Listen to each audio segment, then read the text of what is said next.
Ką galvoju paklaus, sakau, gal parodysit man kažkokių, jis taip žiūri, tai sako, vaikelį.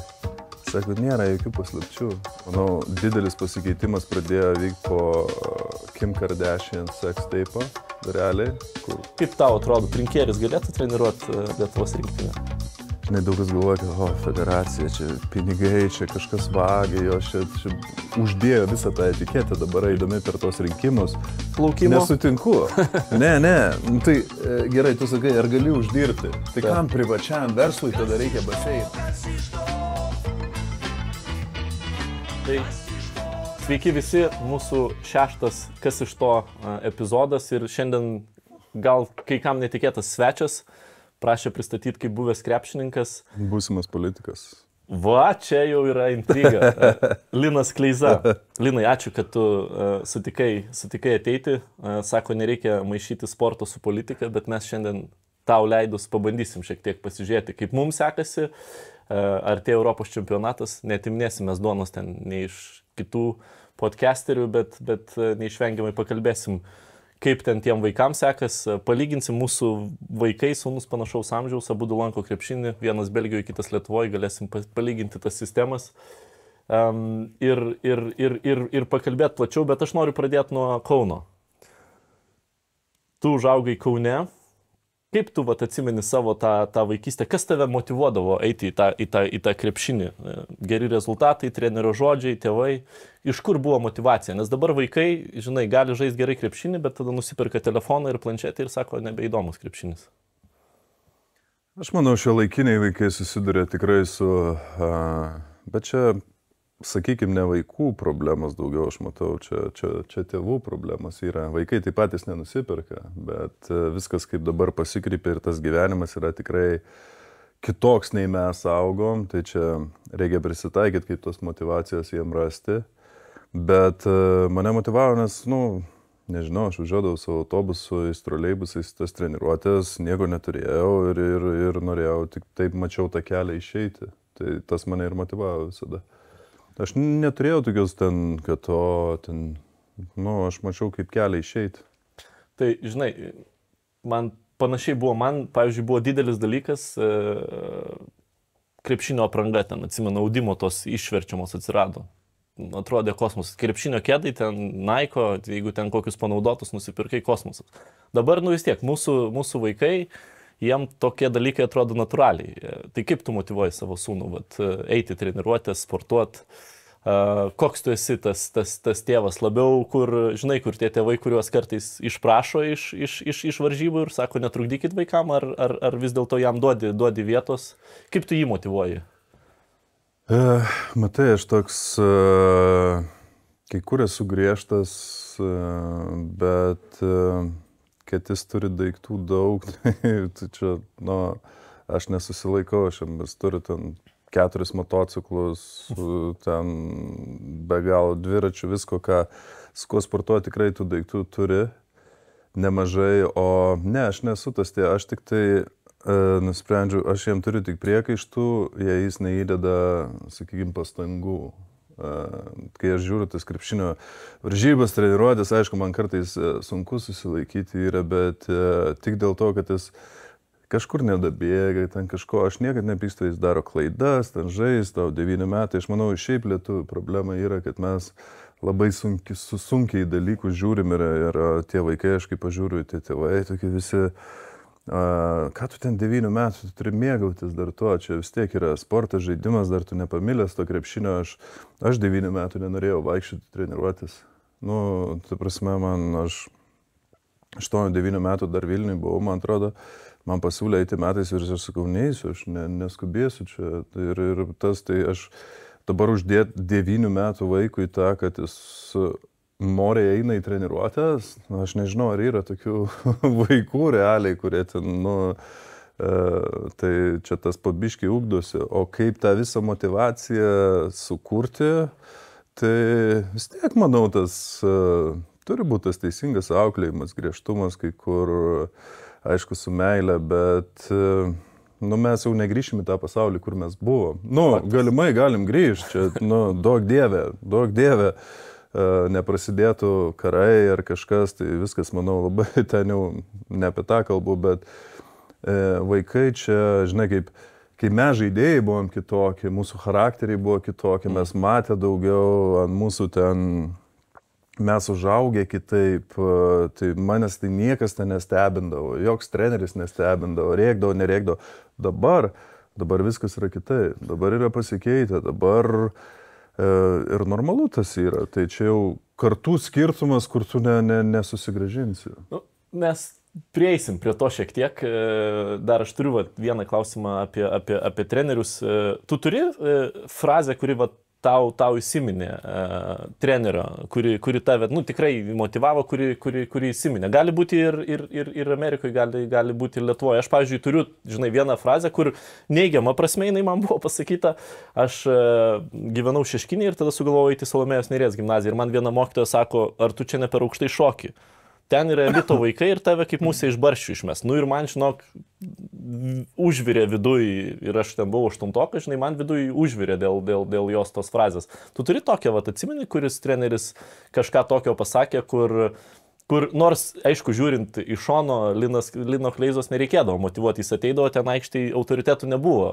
Ir mes ateisim prie to charakterio, kur dabar kartais to charakterio gal ir pritrūksta krepšininkam mūsų, bet prie to reikia. Bet ar turėjai tokią frazę, kur aš jau turėjau tokią frazę, kai NBA buvo pirmi metai ir toks buvo vienas žymiausių trenerių tenai pas mus Denverį komandai, kuris ten individualiai su žaidėjais dirbdavo daugiausiai ir jau ten su visais, su sunkiais charakteriais, tom žvaigždėm. Aš su kitu treneriu dirbau, bet tas generalinis vadybininkas sako, tu eik prie jo, ten bandyk, kad jis su tavim dirbtų ir taip toliau. Tai aš taip, ten ką galvoju paklaus, sakau, gal parodysit man kažkokių... Jis taip žiūri, tai sako, vaikelė, sako, nėra jokių paslapčių, yra tik sunkus darbas. Viskas. Ir man tas labiausiai įsiminė. Ir taip ir yra. Ir šiais laikais čia žiūri, tas kiek čia visko prikurta, dabar tie individualūs treneriai, kuo daugiau ten tų judesių, o taip viskas, paskaičiuota. Realiai taip viskas yra, paprasta, jo, bet, žinai, tas ir yra skirtumas, kas yra pasiruošęs tą sunkų darbą įdėti. Ir kur nueita viską, nes konkurencija, atletiškumas, viskas ir nežinau, kuo lietuviai gali išskirti. Tas ir yra, kai išsiskiria, tai charakterių dar kažkas. Bet to trūksta tokių, žinai, aš atsimenu, aš augau žiūrėdamas tas jūsų rinktinės ir tas gal šiek tiek ir išlepino tos visos pergalės. Bet vis tiek jūs buvot, žinai, Linas Kleiza, ten, nežinau, Jonas Mačiulis, net tas pats Simas Jasaitis, ne? Vis tiek jūs buvo tokie parketo graužikai, kur nebuvo autoritetų. Novickis, tai ką Novickis, einam ir žaidžiam, žinai. Ir dabar kartais, man atrodo, ir tas federacijos ta žinutė pasiusta, žinai, kad ir tavo paties pasakyta, kad mes čia nelakstysim iš paskos ir neprašysim. Ten, aišku, vienas asistentas ne ten, kur reikia tą žinutę nukreipia, bet realiai jinai yra teisinga, nes turėtų būti garbė užsidėti tuos marškinėlius. Aišku, gal aš esu naivus. Tu kaip profesionalas gali pasakyti, kad per tą sezoną pavargsta žmonės ir nori atostogų ir visa kita. Ta duoklė Lietuvai nueina į antrą planą, nors, man atrodo, kad čia yra didžiausia garbė.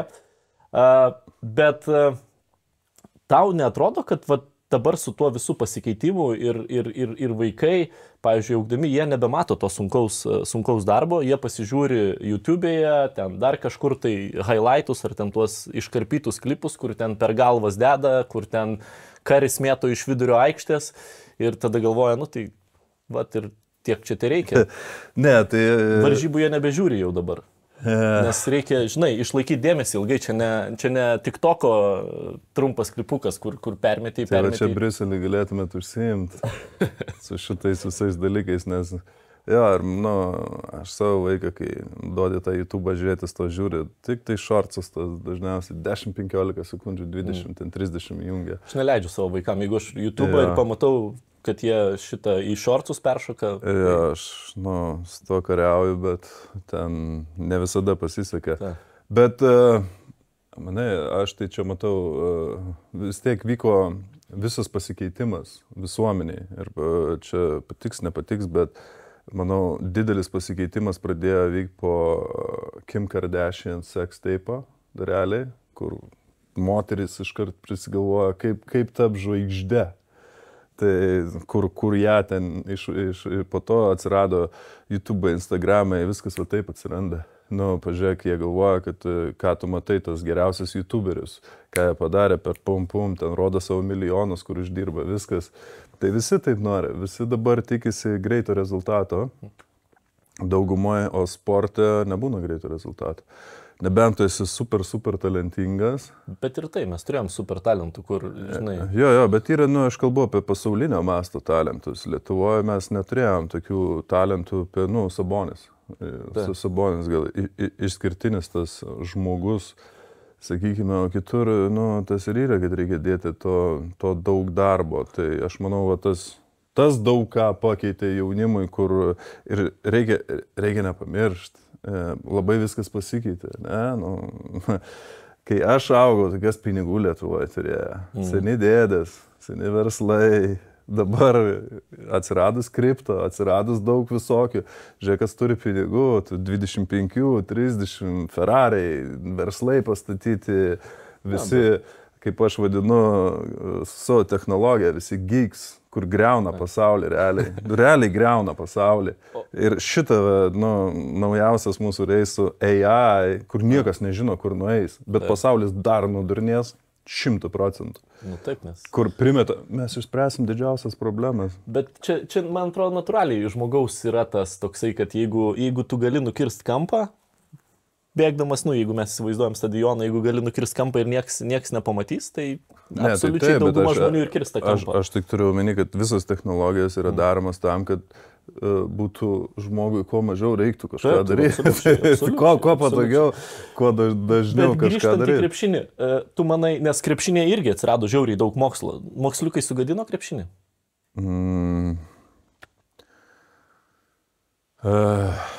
Vienas iš tų atimė daug grožio krepšinį, sakykime, kaip pradėjo, bet krepšinis irgi labai stipriai keičiasi.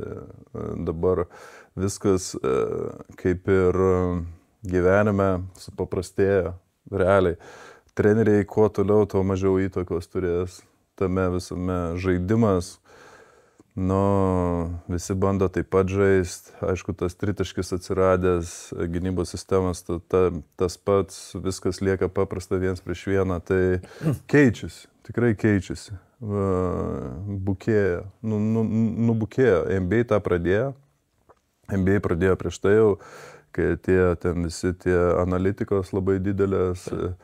Ir tas Europoje dabar lygiai tas pats daugiau ir mažiau vyksta, dar treneris turi žymiai didesnį įtaką, sakykime, kas vyksta, tai paprastėja, galiu pasakyti. Bet tu gyvendamas Amerikoje nepastebėjai, kad Amerikoje visada su sportu jie turi tokį keistą aistrą statistikai, tai tokia, žinai, aš atsimenu, gyvendamas Amerikoje, tu sustinki su žmonėm ir ten pradedi kalbėti apie NBA, jis sako, aš nežiūriu NBA, bet jis žino visus statsus, ten, žinai, kiek Kleiza įmetė, kokie vidurkiai, koks ten jo vidurkis pirmą ir palyginus su 3 sezonu, ten beisbolo ir ta visa kortelių manė ir panašiai. Amerikoje yra tas kažkoks tai toks, jie kartais paties sporto nežiūri, bet kažkodėl tai myli statistiką. Kodėl taip yra?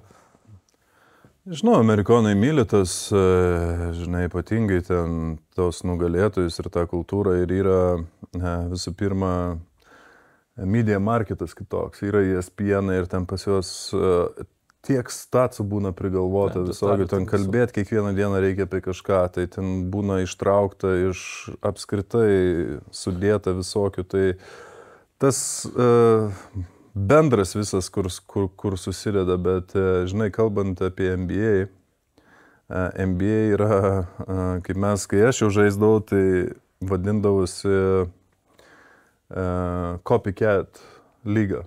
Kas laimi, visi kiti lygiai taip pat daro. Ir kai aš dar žaisdavau, tas, kas mano ten stiprybė, tritaškis nebuvo populiaru. Ne, tas nebuvo populiaru. Taip. Tai aš jau buvau per anksti, sakykime, ne? Tai po to viskas šovė į viršų, aš dar būčiau žaidęs, į netraumą ten 15 metų, nes ten po to tik nieko nereikėjo daryti, stovėt kampe ir mes tritaškius. Ir kai aš žaidžiau, Phoenixas buvo pradėjęs, realiai su savo sistema, kur D'Antonis buvo Nešas, Staudamairis, kur kamuolys judėdavo, bet jis sakė, taip nelaimėsi. Taip nelaimėsi ir jie pralaimėjo San Antonijui. San Antonijus buvo gynybinė komanda, viską. Ir tą visą pakeitė Golden State'as, kai laimėjo. Su Kariu Thompsonu ir visą kitą Hebra. Ir viskas pasikeitė ir jau prieš tai. Tai va taip NBA ir krepšinės visas keičiasi. Čia Jonas Valančiūnas šiek tiek papuolė į tas girnas, ne? Jis atvyko, jį pradžiai bandė prišerti, pripumpuoti, padaryti tokį sunkų centrą, tokį, žinai, Andrew Boguto tipažo, ten Gortato, o po to žiūri, pasikeitė, numetinėk svorį, traukis toliau nuo krepšio, išmesk tritaškį. Jo, keičiasi, bet dabar irgi aš tai jie keitė, bet sugrįžtų didelis, kuris galėtų stipriai dominuoti viduje. Irgi vėl viskas pasikeistų. Bet dabar, žinai, žiūrint biškį atgal, kiek tau pasikeitė gyvenimas, vat, iš Kauno tu į Ameriką, kai išjudėjai? Didelis buvo pasikeitimas? Atrodė svajonių šalis Amerika tuo metu tau? Atrodė, kad jau, čia teisingą gyvenime pasirinkimą padariau su krepšiniu, viskas sekasi gerai ir man pagaliau pavyko? Ar dar ne? Ar dar reikėjo Amerikoje įrodyti, kas yra Linas Kleiza ir ištarti Lithuania? Ne, tai, žinai, sportai yra visada vienas dalykas, ką tu padarei dabar, tai ne ką tu padarei vakar, tai tu turi įrodinėti kiekvieną dieną. O aš nuvažiavau į vidurinę mokyklą, buvau 16 ir buvau iš Kauno, kur, tikrai buvau, čia, žinai, tokia, bet ne tais keliais nuėjęs, kur reikia, bet krepšinis mane dar laikė. Bet buvo draugai, buvo gyvenimas, Kaunas buvo gangsterių miestas, realiai. Ir visi draugai mano ten kalėjime po to buvo ir dar yra kai kurie. Tai tas tokia man buvo gal daugiau kultūrinis šokas, kur reikėjo nuvažiuoti į mokyklą privačią, religija buvo, ten turėjai sakyti yes sir, no ma'am. Ten turėjai eiti pamokas, tai va čia didžiausias bet man to labai reikėjo tuo metu ir aš patikau pas labai griežtą trenerį. Vieną žymiausią Amerikos trenerių, kur ten toj viduriniai buvo ir jis labai griežtas buvo. Ta prasme, ir jis ten mane laužė visai. Tai va tas kad atstatyti to labai reikėjo. Tai Amerika, žodžiu, turėjo didelį pozityvą tau.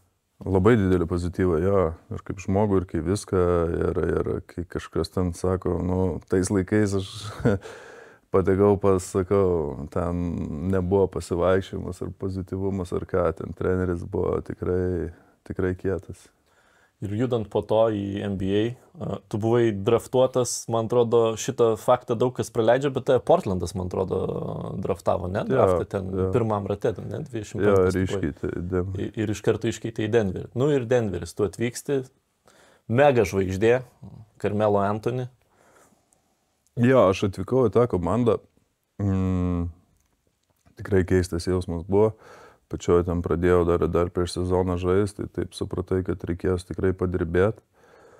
Tai, realiai neišeidavau iš salės. Ryte, prieš treniruotę būdavau 2 valandas, po treniruotės 2 valandas ir taip kiekvieną dieną. Tai, o komanda pas mus buvo, kaip pasakyčiau, maks išprotėjus.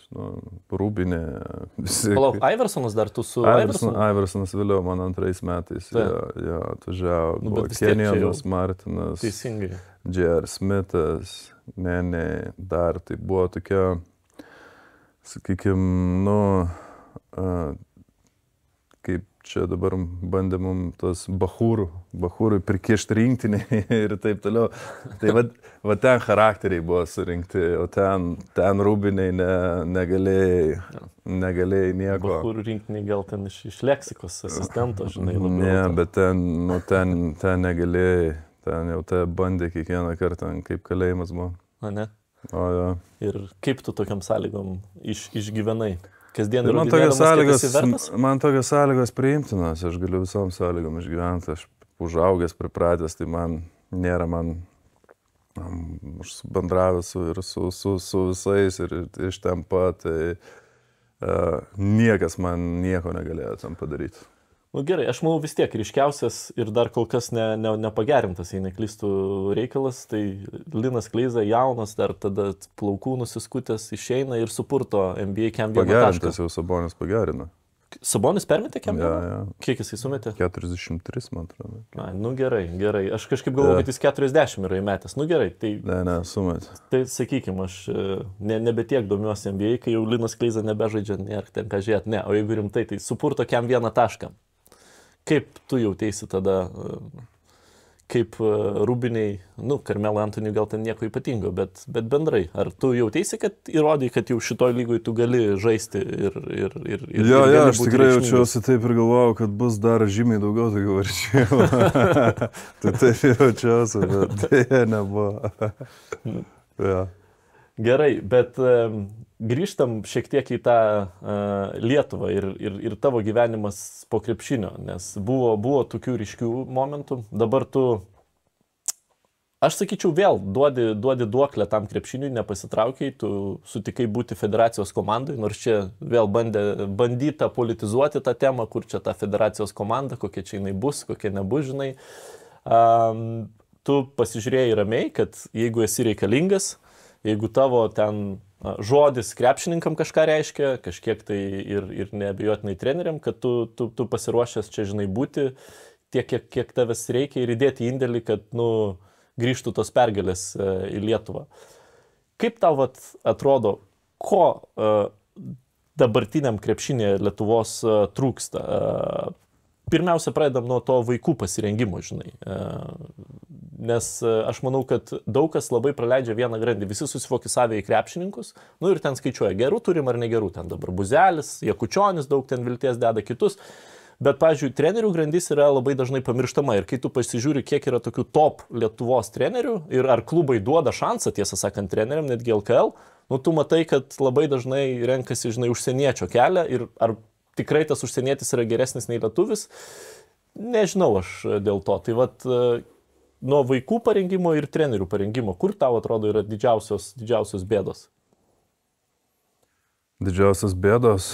Nežinau, aš manau susidurėm su treneriai yra tikrai vienas dalykas, kur kai mes augome, aš turėjau tikrai gerus trenerius ir Butautas buvo mano treneris, jis augino, sakykime, mus kaip profesionalų komandą, bet tais laikais ten nieko neuždirbdavo, bet vis tiek, žinai, krepšinis tada, krepšinio treneris būdavo garbė. Autoritetas. Jo, dabar tas viskas pasikeitė. Dabar mes gyvenam, kad, daug kas tu gali turėti, treniruoti tenisą, mėtyti tiem tokiam klientam savo, kur kamoliuką, kur vos paėda ir tu, uždirbi ten 2-3 daugiau nei krepšinio treneris. Tai neteina tėvai knist proto, kodėl mano vaikas tėvai knist proto, ta pagarba dingus kažkiek iš visų. Tai čia irgi tas, kai susiduri, kiek tu motyvuotų žmonių, kiek jaunimo, kiek nori tą kelią eiti. Tai čia, manau, su treneriais yra tikrai didesnė problema. Va čia gal viena didžiausia. Ką keist reikia? Ką keist? Va čia pabandom pamaišyti sportą ir politiką, nors dažnai sako, kad čia reikia nuošaly, bet aš manau, kad, ypač Lietuvai, tai yra, vis tiek tas krepšinis yra mūsų identiteto dalis. Ja. Ir kaip bebūtų ten, kai laimim, visi džiaugiamės ir nešiojam ir krepšininkus ir visus ant rankų, bet kai pralaimim, tai, tai visi žodžių kalti ir blogai. Tai ką reikia keisti, kad tų trenerių, žinai, ir motyvacija būtų, ir lygis, ir kompetencija būtų. Nuo ko tu pradėtum? Tai visų pirma, aišku, čia daug kas supyks ir taip, vienintelis sportą, kurį mes turėjom realiai. Lietuva turėjo nuo pat nepriklausomybės, kas atnešęs tiek pergalių, reikėtų padaryti strateginė sporto šaka visų pirma, jinai turėtų būti. Ir turėtų būti dar kitoks finansavimas iš valstybės, federacijų, kur mes susidurėm, kad ir manau, tas daug ką išspręstų ir problemas, bet čia lygiai tas pats, ta sporto sėkmė krepšinio, kur kai buvo, kas, žinai, daug kas galvoja, kad federacija, čia pinigai, čia kažkas vagia, jos čia uždėjo visą tą etiketę dabar eidami per tos rinkimus, kas aš manau tikrai Politikus lygiai tą patį galvoju. Jo, bet aš manau, buvo labai žalinga, aišku, darai, tu laimėtų nori bet kokią tas, bet šiaip krepšiniui tai buvo labai žalingas dalykas. Ir esmė ten nėra tų pinigų, nėra ką vogti, nu, ta prasme, viskas ten išdalinta ir taip, ir, nu, kad žmonės nesupranta to ir ten galvoja kažką, bet, žinai, ta mūsų sėkmė krepšinio ir tas niekada nebuvimas to finansavimo tokio, kur reikia ir, nu, tai tas taip ir žiūrima, tai jūs ar taip pasidarot. Mes atšvęsim su jumis, kai reikia, jūs ar taip pasidarot. Ta visa ir, nu, krepšinis nėra futbolas, ta vien futbolo federacija, ką iš FIFOS ir taip, ten jau yra kiti pinigai, nei mes iš FIBOS kažką, mes turim FIBai mokėti dar pinigus. Tai su tuo visų krepšiniu, bet jei yra noras turėti tas pergalės toliau ir vystyti, nes, nu, taip, mes turėjom, kas individualiuose sporto šakose iššovė Lietuvoje ir tai yra džiugu už jūs, bet krepšinis turbūt yra numeris 2, numeris 3 komandinė sporto šaka pasaulyje. Tai yra, nu, masinis dalykas, per kurį aš niekur nenuvažiavęs užsienį ar kažkur, kad Lietuvą pažintų per kažką kitą. Ne krepšinį. Na, tiesa. Tai čia mes galim, žinai, čia aš nesakau nieko, futbolas daro savo, bet apie vien rezultatus pasiektus per visą tą laiką, kaip mes esam, nu, tai tu nuvažiuoji kažkur, tai visi tik, you guys, basketball, tai kokia šaliai reklama yra, kuo mes daugiau, ne kaip iš tokių dalykų, kas padarė daugiausia reklamos šitai šaliai, nei krepšinis, nei tie žmonės, nei tos pergalės, nei viskas, tai va čia toks dalykas, jei tu nori politiką ir sportą ir taip, sportą. Bet gerai, sakykim, tada yra pinigų, dabar ateina, žinai, ir ateini ir federacija sako, va, mums skiria finansavimą pakankamą, aš nežinau, koks tas yra skaičius pakankama, nu, bet matai, gal, sakykim, pakankama. Nu, tai kur tos pinigus dėti? Kur Linas Kleiza dėtų... Aš dėčiau visą... Ko labiausiai trūksta? Į visą trenerių rengimą, tai visą švietimą ir rengimą ir tada jų algų kelimą. Šiais laikais aš manau, didžiausia, nu, viena iš tų, nes visi nori gyventi, visiems reikia, viskas yra brangu šiais laikais. Vien Vilniui čia, tai taip, čia mes turime mokyklas mūsų, kas padarė, kuriuom irgi reikia uždirbti pinigus. Tai esmė, kad iš to, kai tu turi turėti daugiau grupiai vaikų, tu turi nebūtinai tam treneriui uždėti didelį labai krūvį, kad jis uždirbtų savo pinigus, kuris eina ten per 3 grupės. Tas susidaro, kad, o šiaip vaikus treniruoti yra labai sudėtingas darbas, turbūt sudėtingesnis nei profas treniruoti. Tai iš tavęs ištraukia ir perduoti. Tai va čia turėtų būti didžiausias tas, kur mes tą fokusą ir bandom daryti tą federaciją ir dabar galvojam ir su treneriais, ir su Amerika, tai va čia, bet kai kurie, nu, tai tu pagalvok, mes dabar pridarytumėm, nu, darom ten, sakykime, visokius papildomus švietimus. Tas treneris eina per 3 treniruotės, turi pervažiuoti, nu, kuris dar jis neturi energijos. Dar kažką mokytis. Dar tos papildomos informacijos. Tai čia, aš manau, yra tas, bet, nu, nėra tikrai, nu, dažnai čia kaip jo, pas mus nėra tų pergalių su rinktinė, ten visame esmė. Buvome kažkur labai arti, sakykime, galimai arti, gali kaip nori čia žiūrėti, ar tu būtum nukalęs ispanus. Prancūzų mes nebūtumėm nukalę ten to, kur kamuolį numušė, bet aš kalbu, pavyzdžiui, ispanus mes turėjom laimėti, po to ispanai laimėjo Europos čempionatą. Ne? Tos varžybos. Naturalizavę krepšininką, kur va čia Ispanija, žinai, nu, turi topinę infrastruktūrą, kalbant apie šiaip parengimą ir ypač tų komandinių sporto, ne? Ir jie vis tiek nueina tuo keliu, naturalizuojasi krepšininką, slovėnai tą iš mūsų pavogė olimpiadą irgi, žinai, Dončičius super talentas, tikrai, mega talentas, bet jie vis tiek pasiema, žinai, jie pasižiūri, va ten tie moksliukai įsitraukia, pasiskaičiuoja, koks tinka šalia žaidėjas, naturalizuoja krepšininką. Reikia Lietuvai naturalizuotų krepšininkų, kad dėl to, kad laimėt, ar mes turim remtis savais? Tokių, kokie turi naturalizavę, kiti ne. Ne, tikrai nereikia. Nu, prieš čempionatą pasižiūri, ko trūksta, žinai, trūksta ten gero žaidėjo. Aš esu visiškai prieš tos dalykus. Lietuvos rinktinė yra Lietuvos rinktinė. Ir taip mes jau gerai, mes turim Brazdeikį, kur, sakykime, irgi augęs Kanadai. Užima naturalizuotą kvotą. Buzelis, Lietuvoje buvęs 3-4 kartus, bet tėvai lietuviai. Tai tokios šaknės yra, tai aišku. Bet, kitaip aš, neįsivaizduoju. Man, ta prasme, aš visada sakiau, man ta, kad ir ta ispanų, ta pergalės, to man nepergalė. Čia ir aš uždraušiu visą šitą dalyką, bet aišku, visi taip ir tais pasai žaidžia. Nacionalinė komanda tavo. Čia nacionalinė. Turėtų būti. Man atrodo, šitas turėtų būti uždrausta. Čia vat kaip to stadiono kirtimas ir tokie dirbtiniai steroidai. Aš irgi pilnai sutinku, kad tada tu, žinai, visai kitaip žiūri į pasirengimą. Nes aš manau, kad mūsų, pavyzdžiui, problema, kai jau mano karta augo, ne, tai kadangi buvo Sabonis super talentas ir jisai pradėjo nuo ten tų tokių, žinai, vos neįžaidėjų pozicijų, tai čia visi buvo sugalvoję, kad galim priiminėti vaikus į krepšinį tik 2 metrai. Visi kiti, tai jie gali ateiti sportuoti, bet tu turi būti ten, nežinau, 13 metų, 2 metrai ir tada iš tavęs kažkas bus. Ir labai daug tų atvejų parodė, kad yra, nesąmonė ir plus mes turėjom skylę, žinai, įžaidėjų grandy žiauriai didelę, žinai, po Šaro realiai, po Jasikevičiaus Kalnietis, o po to, skylė.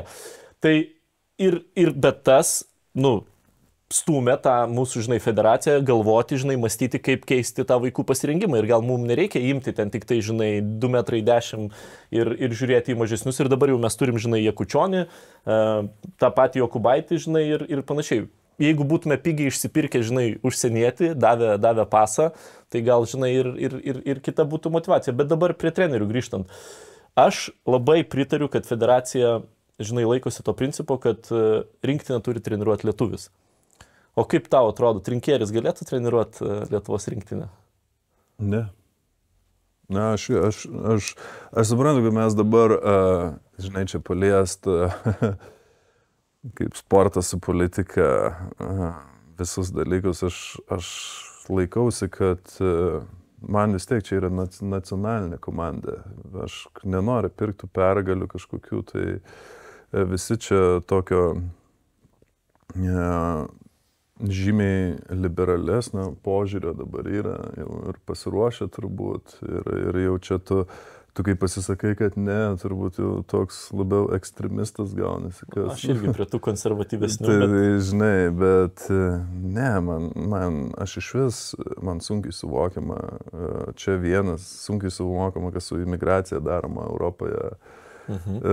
Su šitais visais kultūrų tokiais antiek skirtumais, aš dar džiaugiuosi, kad Lietuva yra tokia saugi šalis, palyginus su visa kita Europa, ką mes turime. Ir tikiuosi, tas bent to nepasikeis pas mus, nes mes gyvename tikrai saugioje šalyje. Imigracija, žinai, jinai neišvengiamai kažkada ir lietuviai, kažkada ir Linas Kleizas, žinai, buvo migrantas Jungtinėse Amerikos valstijose. Tai aš apie tą ir kalbu, kad jeigu jinai yra protinga ir valdoma, tai viskas tvarkoja. Aš nuvažiavęs į Ameriką prisitaikiau, aš gyvenau pagal jų kultūrą. Tai aš apie tą ir kalbu, kad viskas jei tavo imigracija tokia kaip yra, kur nenori prisitaikyti ir nori savo įvesti, ir yra grynas didelis kultūros skirtumas, kur mes matome, tai čia yra kitas klausimas. Ne, absoliučiai. Tai aišku, mes europiečiai visur sėkmingai emigravomės. Tai Amerika ir yra pastatyta tų pačių imigrantų. Bet jo, tai, žinai, pasižiūrim į LKL, žinai, LKL-as kažkas, aš man atrodo su Rolandu Skaisgiriu esu bendravęs ir jisai sako, LKL-as yra savivaldybių lyga realiai.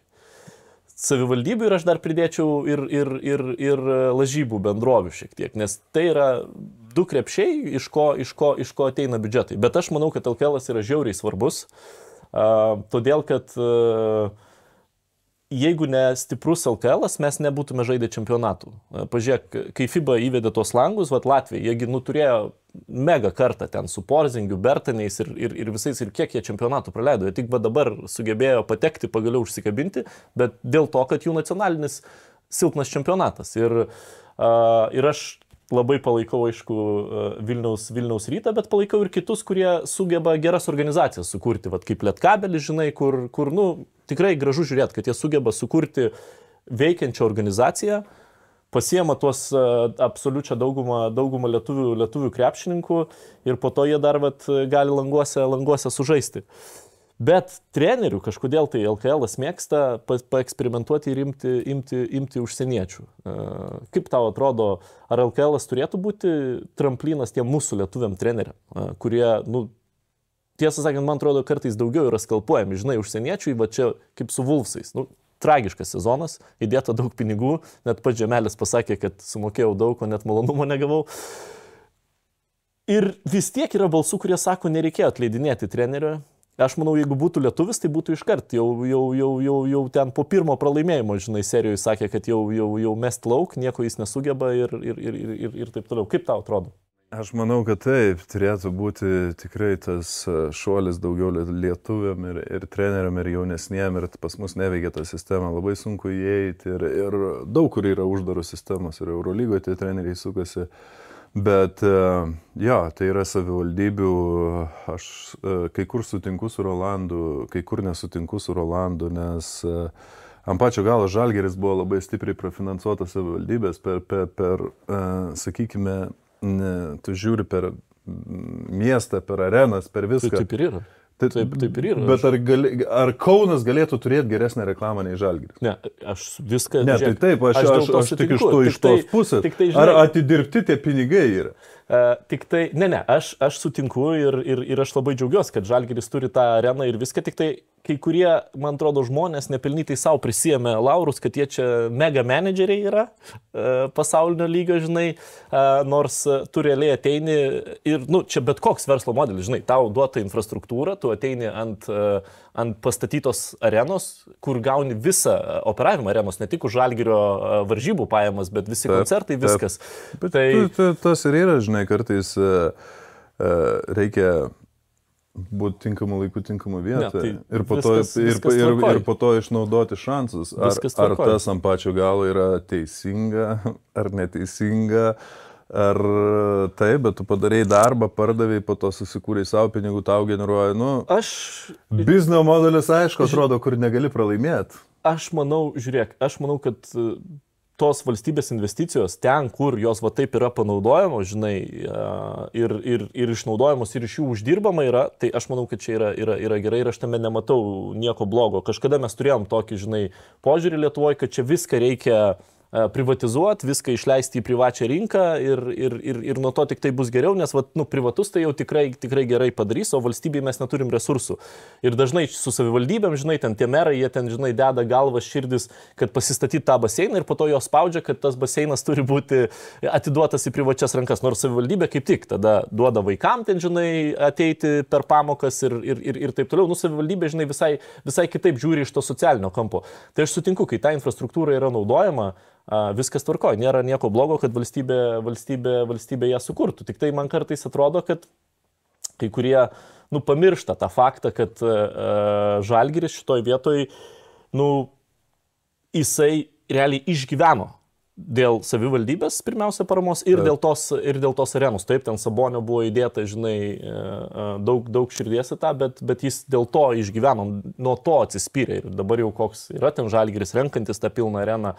Ir man smagu, ir žinai, ryto varžybos. Kodėl gaila, aš nebepateksiu turbūt jau daugiau į areną šį sezoną, bet, žinai, ten susibūrė bendruomenė, žinai, organizacija subūrė bendruomenę. Ten jų nėra daug, koks turbūt 3,5–4 tūkstančio, bet visi su atributika, visi dainuoja prieš varžybas himną ir panašiai.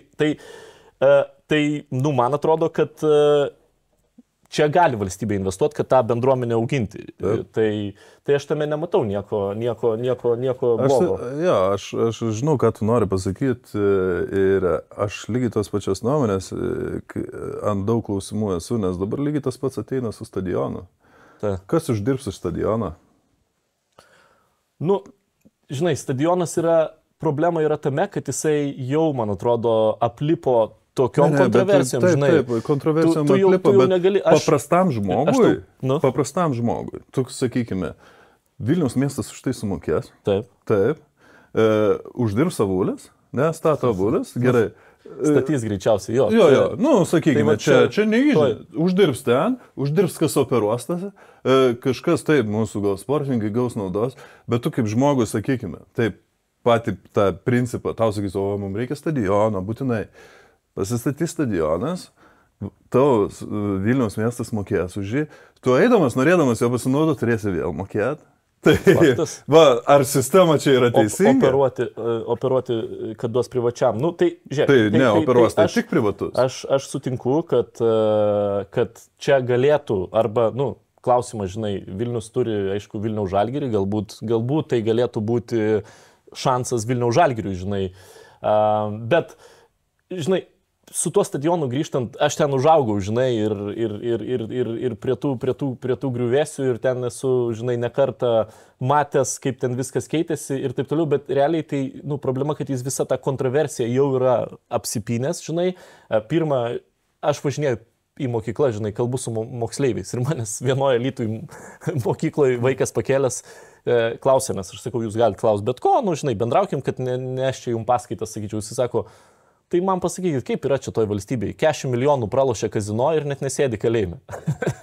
tai žinai, tai tau pasako, ką žmonės galvoja. Čia jo, nes aš ką galvoju, aš tik sakau apie, jei teisingumo principas yra, kai vyksta, jei valstybė, jei savivaldybė prafinansuoja, sakykime, valstybė nefinansuoja to stadiono, yra 3 naudos gavėjai realiai, o kiti tu tik grožiesi stadionų pastatytų ir tu moki. Taip, tau padarys koncertą, kur tu moki. Tai va čia tas principas, tai jo, tu gali sakyti, lygiai tas pats, kas su Žalgiriu, sakai, Žalgirio arena, taip, naudos gavėjai kas, taip, tai bet komanda, žmonės ir taip, ir daugiau, ir žaidėjai auga, tai viskas okei. Tai grįžtant prie to, nu, ta sistema tokia yra, aš nežinau, kaip tu kitaip padarysi, bus tikrai žmonės, kas uždirbs iš to stadiono, bet nei aš, nei tas, kur šeškiniai gyvena, nei dar kažkas, nei dar nieko neuždirbs iš stadiono. Mes galėsim sakyti, mes turim stadioną Lietuvoje. Principas gali būti panašus, jeigu, žinai, tada būtų kažkoks tai klubas, komanda, tu galigi ten kurti vyrų klubą, kurti arba esamas kažkoks moterų, žinai, futbolas dabar auga labai sparčiai ir Lietuva, manau, kad galėtų daug daugiau padaryti dėl tų pačių moterų mergaičių futbolo, žinai. Tai bendruomeniai, tai aš tą ir sakau, žinai, labai dažnai su tuo, žinai, tokiu požiūriu, kad čia viską turim privatizuoti ir privatus operuoti, tai vad savivaldybė pastato baseiną ir, žinai, tada spaudžiami yra, kad jie turi atiduoti rinką privačiam. Nu, tai privačiam, aišku, koks yra tikslas. Nu, jeigu mes esame akcininkai, mes norim pelno, žinai, norim gražos ir mes ten nežiūrim, ar ten Prienuose žmonės nueis į tą baseiną ar ne. Mums svarbu, kad būtų tinkamai sumokėta už bilietą. Tai va čia šitoj vietoj aš sutinku dažnai, kad savivaldybė liktų, operuotų, nes jie tada duoda valandas kažkokias išskiria mokyklom, tvarkoj ten, jeigu nori atvykti. Bet vien tas pelnas tada turėtų grįžti į savivaldybę. Tai čia savivaldybės įmonė, žinai, tu gali... Vis tiek, tu viską, ką uždirbi, išsimokėti algas. Viską, ką uždirbi, viską, ką, tada nelieka privačiam žmogui. Tada, nes tai yra savivaldybės pastatytas, nes tai yra žmonių pinigai, taip, verslų pinigai, tada bent turėtų suktis ir grįžti į miestą, į toliau. Bet ar yra taip daroma? Ar tu gali uždirbti ten iš to baseino, iš stadiono, tai aš tikiu, kad galima uždirbti, bet iš baseino ten kokio, žinai, mažesniai savivaldybei, bet tu gali bent jau save išsilaikyti, kad ten būtų tie patys treneriai, žinai, plaukimo. Nesutinku. Ne. Tai gerai, tu sakai, ar gali uždirbti. Tai kam privačiam verslui tada reikia baseino? Joks privatus verslas neimtų baseino, jei tu, kai sakai, spaudžia paimti. Tai neimtų, jei tu negali uždirbti. Tai faktas, bet aš tą ir sakau, kad, žinai, savivaldybė, žinai, jinai žiūrėtų taip. Okei, mes ten turim 3 gimnazijas, jom duoti pamokas, jie duoda tą laiką nemokamai praktiškai, ne? Ir jie jau turi ten pasidengti kaštus, elektrą, ten, nežinau, trenerių atlyginimus panašiai. Verslas žiūrės kitaip. Mes neduodam jokių nemokamų pamokų, vaikai ten turi susimokėti tėvai ir iš to jau mes uždirbam pelną, pasidengiam kaštus ir kažkiek turi būti pelno, kad kiekviena valanda to baseino neštų pelną. Tai aš tą ir bandau, žinai, pasakyti, kad, nu, tas kapitalizmas yra tvarkoj, bet jis turi savo ribas. Ir jeigu mes norim, man atrodo, investuoti į sportą, tai šitoj vietoj kartais į tą reikia žiūrėti kaip į tokią investiciją į vaikus ir panašiai, kur turi tarnauti bendruomeniai. Tas turi ir tai būtų operuojama. Kapitalizmas neturi ribų. Nes jis niekada neturėjo, mes vakarai viską pateisinam kapitalizmui. Tai just business.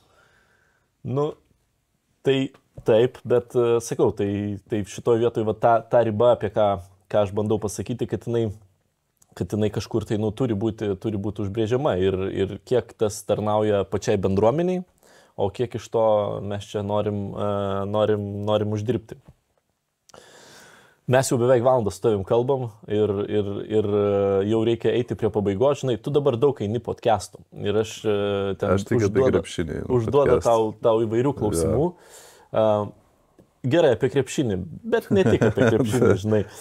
Yra klausimas, kurio tau nėra uždavę, kur tau yra įdomus atsakyti, ko esi nepasakęs, bet tau nėra uždavę apie Liną Kleizą. Yra dar kažkoks tai faktas, ko nežinotų visuomenė? Nežinau, žinai. Ten faktų ar kažko, šiaip aš toks labai privatus žmogus esu.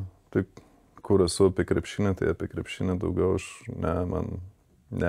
nesinori niekur per daug. Elito vakarėliuose rodytis. Ai, ne, vakarėliuose išvis neįdomu. Įdomus faktas, tu negeri jau kiek metų? 4,5. Aš negeriu 7 turbūt. Dažnai gauni klausimą, kodėl negeri, nes čia yra pats dažniausias klausimas ir visą laiką, kai aš prie stalo atsisėdu, žinai, ten kažkoks tai vyksta bendravimas ir tik pamato, kad aš negeriu, iškart visi klausia, kodėl negeri. Tau dažnai gauni šitą klausimą? Jo, pradžioje labai dažnai gaudavau šitą klausimą, kas atsitiko, kodėl negeri. Jo, sakydavau, kad vaikas sumušiau, žmoną sumušiau. Tai... Aš kartais irgi. Tada žmonės tai sėdėdavo, žiūrėdavo visi. O dabar dažniausias klausimas yra, tai negeri, ne? O tai nei alaus, nei vyno? Nei alaus, nei vyno? Sakau, čia nesakau nieko apskritai. Tai, ja, bet čia toks dalykas, kur čia labai asmeniškas. Man tai, aš nueinu, dalyvauju ten ir gimtadienis ir viską, aš neinu prie žmogaus ir nesakau, kodėl tu geri? Nes man 100 metų, daryk, ką tu nori su savo gyvenimu. Tai prasme, tai sakau, man toks, aš ne tas, kur, jūs negerkit visi kaip gerai, o čia, žiūrėkit, aš gyvenu savo gyvenimą, kaip jį gyvenu, taip gyvenu, jūs gerkit, darykit, ką norit, aš ne tas, kur, pažiūrėkit, aš su kažko, nes aš negeriu. Čia labai asmeniškas dalykas, tik ten aišku, kai kažką ten siūlo, nes, girti žmonės mėgsta, kad ir kiti būtų girti, bet man visiškai netrukdo žmonių pasirinkimai. Mane tai dar labiau, žinok, erzina kartais, kai tu atsisėdi ten prie stalo, pradedi bendrauti, ir pradedi siūlyti vyno. Ir tu sakai ne, ir tada visi taip atkreipia į tave dėmesį, ir tada jie pradeda sakyti irgi, labai dažnai žmonės pradeda sakyti, oi ne, aš irgi šiandien tai ne. Nors ten, tai tu gerk, ta prasme išgerk tą vyno taurę, aš neturiu jokių problemų. Man kaip tik, kad jie pradeda save varžyti ir ten prasideda. Aš kaip tik irgi šitą mėnesį nusprendžiau, aš sakau, nuo dabar nusprendai. Bet pasikeitė į gerą tavo gyvenime ar į blogą, nes aš, žinai, kaip aš dariausi tokį kaip eksperimentą. Metų laiko, aš galvoju, aš pabandysiu metus be alkoholio ir pažiūrėsiu, kas pasikeitė. Tai aš tą ir supratau, kad ten aš galiu dalyvauti vakarėliuose, galiu dalyvauti vakarienėse, galiu būti su draugais ir aš realiai tiek pat esu linksmas, žinai, bet aš kitą rytą geriau jaučiuosi kažkaip, tai, žinai, aš mėgstu anksti keltis, tai man neturi įtakos, tai žinai, kad tu vis tiek taip jautiesi, žinai, sunkesnis. Ir kažkaip aš pagalvojau po tų metų, kad visai man ir nereikia to alkoholio ir dabar tas jau tęsiasi, sakau, 7, beveik 8 metai. Tai tau pasikeitė į pozityvą kažkas ar? Jo, turbūt būčiau pradėjęs jau vartoti. Bet aš manau, tas ir yra toks ne tai, kad iššūkis, bet kitaip gyvenimą matai. Viską realiai. Viskas nebėgti kažko, nesisvaiginti. Tai čia toks mąstymas. kitaip viskas pradeda atrodyti po kažkurio laiko. Tai aš manau, labai stiprus dalykas yra gyvenimą blaiviai. Bet, žinai, tam irgi, man atrodo, visiems tiem reikalam reikia subręsti. Va, kai tu sakai, kaip ta perlaužė ten Amerikoje, tas visi kiti reikalai. Ne, bet čia aš manau dar nenoriu perduoti, čia yra kultūros klausimas. Pavyzdžiui, dabar, kur jaunimas kai kurias auga ir yra, pavyzdžiui, paimta patį Matą Buzelį, jis nevartoja jokio alkoholio. Niekada. Aš kai augau, sakykim, tai alkoholis buvo kietas, visi kas ką geria, treneriai geria, tai visi, tokia kultūra buvo mūsų dar, ta po nepriklausomybė, sakykime, ir ypatingai, kai dar krepšininkai būdavo, nes kai tie mūsų dar prieš mane, kur buvo ir Kurtinaitis, ir Sabonis, ir tie visi, tai tu negalėjai uždirbti daug pinigų tuo metu, bet tu galėjai ten gyventi tą gyvenimą, bet neturėjai pinigų, tai visi ten, kas. Taip padalyvauti. Tai ir tas pas mus dar kartoje buvo užsilikę ir viską, ir toks net, aš galiu daug pakelt, ir tas būdavo, dabar jau to nebėra. Esmė, tai aš, žinai, niekada nenoriu žiūrėti, bet atgal, sakykime, nes, ten nėra prasmės nepakeisi, bet kultūros ta dalis buvo didelis dalykas, kodėl aš vartojau alkoholį.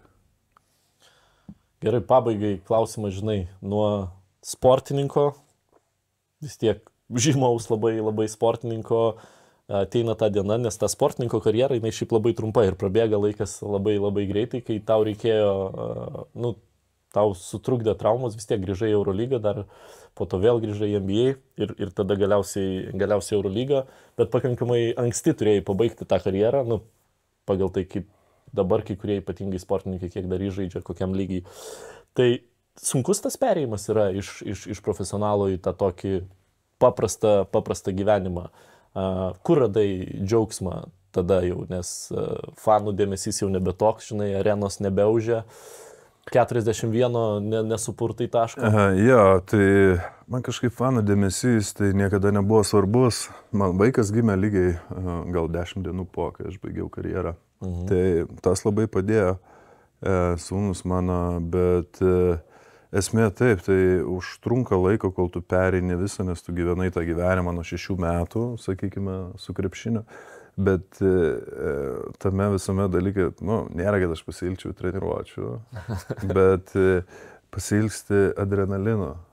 Adrenalino, kur jausdavai išbėgdamas į aikštelę, kur jausdavai žaisdamas prieš ten 20 000 žmonių svarbios varžybos. Tai kaip užkildavo tas dopaminas ir adrenalinas, kokiais lygiais eidavo, tai to nelieka, čia yra didžiausia tokia atima iš tavęs. Jis dings natūraliai, tai čia sunkiausias dalykas, per kurį reikia praeiti. Man tą pakeitė motociklai. Tai tu dabar rimtai ten važinėjai po miškus? Ne, aš važinėjau savo malonumą, bet Rumunijoje, ne? Visais kalnais sudėtingais, bet tu užsidedi tą aprangą, užsiguri tą motociklą, rankos dreba, nes žinai, kad gali ir užsimušti, ir tą, ir kuo sudėtingiau, tuo geriau, tai tas yra žavesys.